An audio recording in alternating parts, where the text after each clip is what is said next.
Hey, what is going on? What is going on? Welcome. All right. So if you're catching this on the replay, make sure you hashtag replay so that I know that you were here. And when you jump on, let me know who you are and where you're from so I can shout you out and say hello after the broadcast. If you are catching this on the replay, you can skip ahead to about the minute and a half to 2 minute mark to get to the content. And so while my live viewers are jumping on, I'm going to be sharing this out to a few of my favorite spots, and I encourage you to do the same.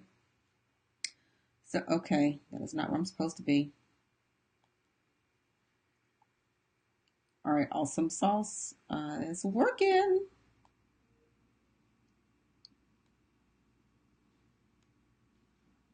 Uh, Here we go. We are cruising right along. Hello. We are cruising. Let me get this shared out to a few of my groups here. And then we are going to get this party started. Hello, Miss Pat. Where was I? There we go. All right. I think, oops, almost missed one. Two, sorry. Whoops.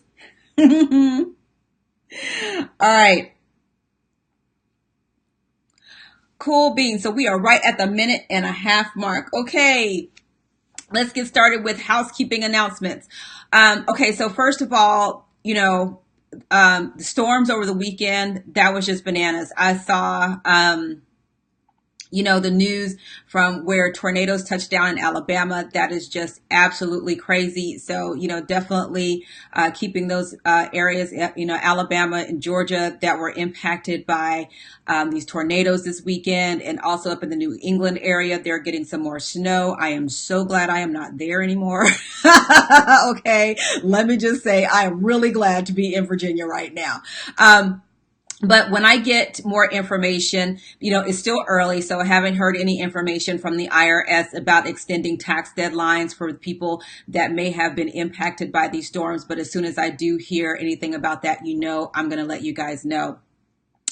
March 15th is the next big deadline. That is the filing deadline for S Corps and partnerships. You must file your taxes or file an extension by that time. The failure to file penalty for S Corps is $195 per month, and for partnerships, it is $200 per month, and they are not playing about that. All right.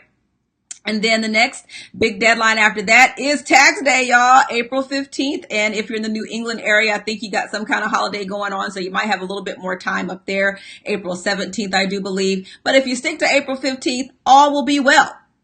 So that is the filing deadline for your personal taxes. You must either file or file an extension. If you have a tax liability, that is the due date for that tax liability. Filing an extension is for filing paperwork. It is not for paying taxes. So if you have a tax liability and you know it, you want to make sure to send something with that extension to reduce the penalties and interest that come along with the failure to pay penalty. Okay. So we don't want to add extra stuff. And if you have estimated tax payments, your Q1 estimated tax payment is also going to be due on April 15th. Okay. So that is it. And then the next one after that is June 15th. That's when Q2 estimated tax payments are due. I told y'all the first 6 months, you folks can be writing some checks. Okay. So that is it for the housekeeping announcements. Oh, doggone it. One more housekeeping announcements. You guys, the Ecom Seller Summit is happening March 12th through the 14th.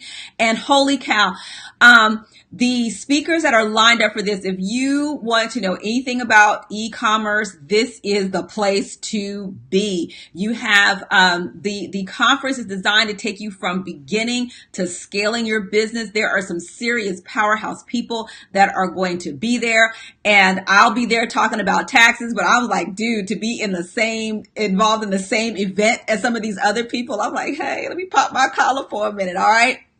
So I will put that link in the comments after the broadcast, but just know Ecom Seller Summit, it is coming up March 12th through the 14th, and you really do not want to miss this if you are in the ecom space. We're going to have people talking about print on demand. We're going to be talking about Shopify, private labeling, scaling your business, wholesaling, all kinds of stuff is going to be going on at this conference. It's going to be off the chain. Okay. Now I'm done. Let me get our intro out the way and then we will get down with the content. Welcome to Home Biz Tax Talk. My name is Lysandra Everett. I am the Home Biz Tax Lady, where I help home business owners win the tax game. Home Biz Tax Talk airs Monday through Friday, 9 o'clock-ish. And when you tune into my show, you're going to hear about topics that are important to the home business community. Okay. We got to talk about these charitable contributions.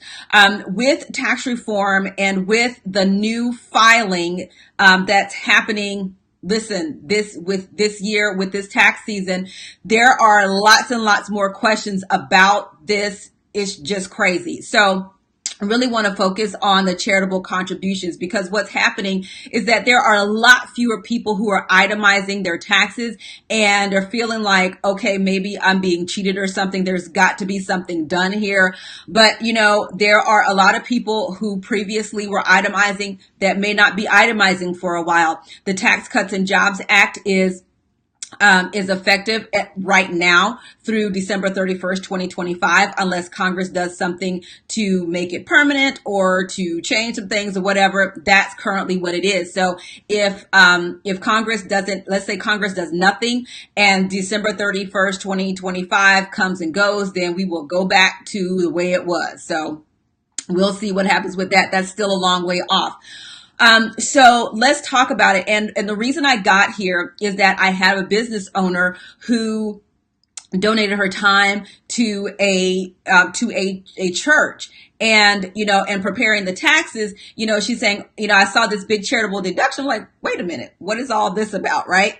You pay us to ask these questions to keep you straight. So she went on to tell me about this. So, she donated her time to this church and she wanted to deduct what she would have charged a client. That is not how this works. If you are a business owner and a charitable organization wants you to do work for them, they need to pay you for your services, because that is not tax deductible for you.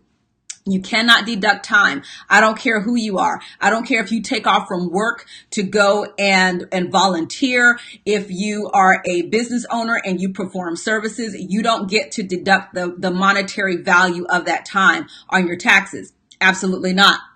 You can deduct the miles that you drive there. Volunteer miles, I do believe, is still at 14 cents per mile, but you really only get that benefit if you itemize. And then we're talking about donating goods. Now, when you donate something to an organization, you can deduct that cost. But again, you only get that benefit if you itemize on your taxes.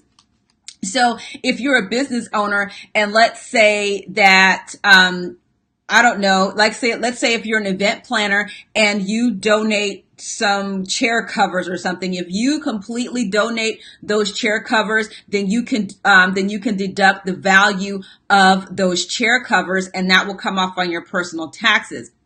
But again, the only time you're going to get the benefit is if you itemize. And so then what the tendency is like, how much do I need to donate in order to itemize my taxes? Now, this is where it starts to get a little funky. All right. So the first thing that you got to know is that charitable donations is not a dollar for dollar reduction in your taxes. It is not like a tax credit. That's what a tax credit does. A tax credit is a dollar for dollar reduction of your taxes. Charitable donations, the amount of impact it has will depend on your tax bracket. So if you are in the 25% tax bracket, then you might see a bigger impact than if you're in the 15% tax bracket. It just, depends on, your tax bracket. But there's also an AGI limitation, adjusted gross income limitation. So you can, one of the things that the Tax Cuts and Jobs Act did is that it raised the AGI limitation from 50% to 60%. So if your AGI is $50,000, then you can actually donate up to $30,000. But there's more. Okay. So depending on the type of organization that you donate to, there are some things that are only 50% tax deductible. There are some things that are only 30% tax deductible. It just depends on the different types of organizations. A lot of times we don't ask these questions, but just know that, yeah, there are different types of organizations where the deductibility varies. Okay. And so back to understanding that when you donate goods, it's the fair market value of the goods, not what you paid for it, but the current fair market value. So if you bought your nice designer purse 20 years ago that you paid $1,000 for, it's not going to be worth $1,000 today. Okay. And there's actually a list.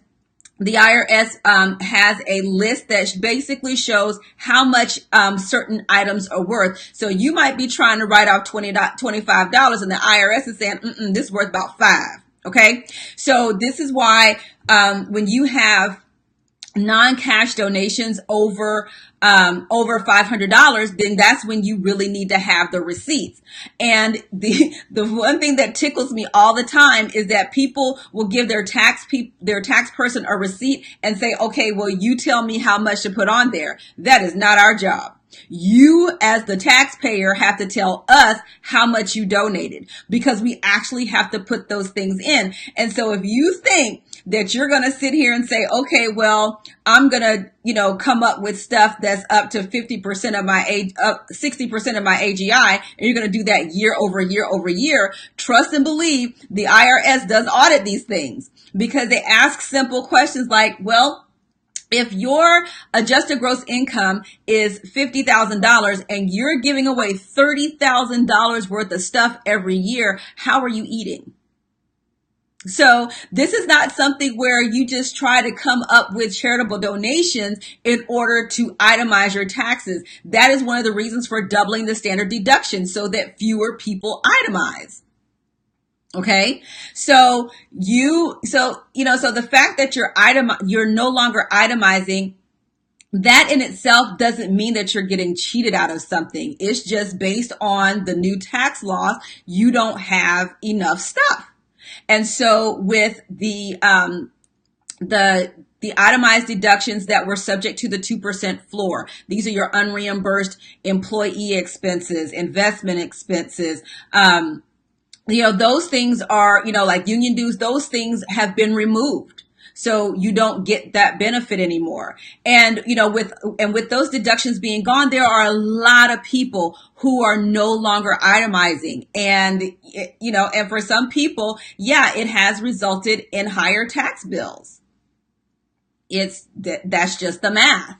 So with charitable contributions, number one, it's not a dollar for dollar reduction. It is based on a percentage. Number two, it is based on the fair market value of the goods that you donate, not what you paid for it, the fair market value for it today. Number three, you cannot donate your time. Business owners, do not, I don't care what the charitable organization is, do not donate your services with the expectation of writing that off on your taxes. That's not how it works. They need to pay you for your services. If you are willing to donate that time, hey, great, do your thing, but just know that it's not a tax deduction for you.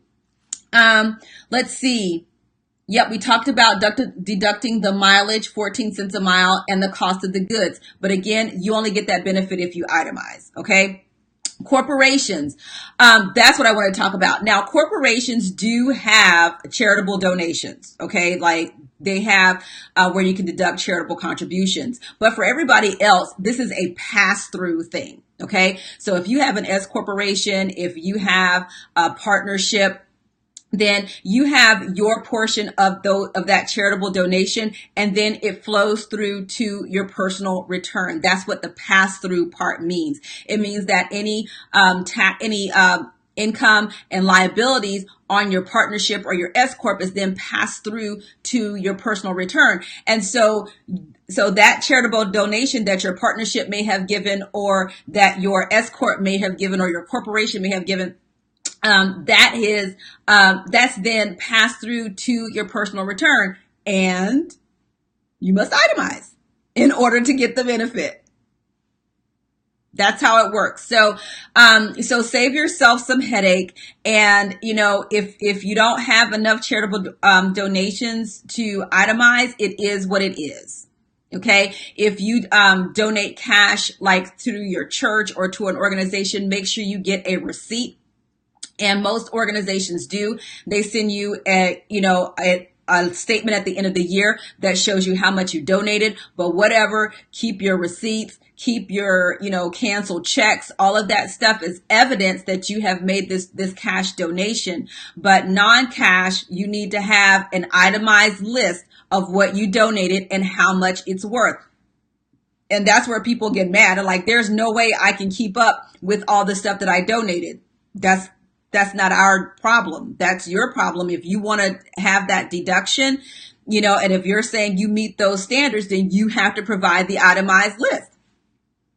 That's the way it works. So that's the nuts and bolts, you guys.